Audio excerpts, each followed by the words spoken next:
Nagbabala na po ang Land Transportation Office laban sa mga motoristang gumagamit ng mga plakang Duterte.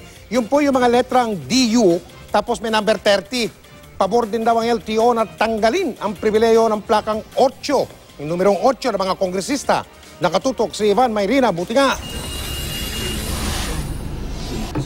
Isa sa mga pribilehyo ng mga halal na kongresista ang pagkakaroon ng plakang 8 para sa dalawang sasakyan.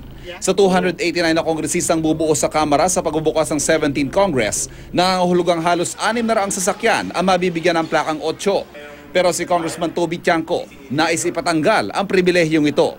Hindi naman daw ito kailangan sa pagtupad ng trabaho ng isang kongresista. Nagagamit pa nga raw ito sa pang-aabuso. Wala pa akong nakikita ang 8 plaka na hininto for any traffic violation. So let's assume na hininto.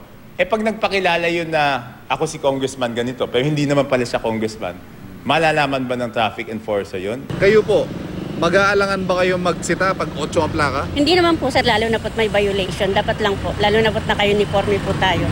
Kailangan po pantay-pantay.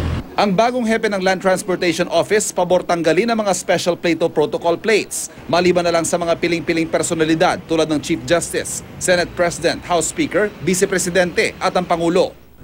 Walang pangmatas, walang pangmababa na plaka. Pare-pareho yung binibigay na pribilehiyo sa lahat ng ino-authorize na mag-drive. Paalala na rin ng LTO, hindi otorisado at hindi nila kinikilala mga plakang Duterte o Duterte na nakakabit ngayon sa maraming sasakyan. Nagagamit ng araw ito ng ilan para lumusot sa mga batas trapiko, bagay na hindi papayagan ng Malacanang ayon kay PCOO Secretary Martin Andanar.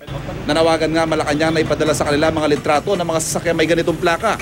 Babala ng LTO. Hindi ko nag-sport ka ng plate na ganun, libre ka ng hindi sumunod sa batas trapiko.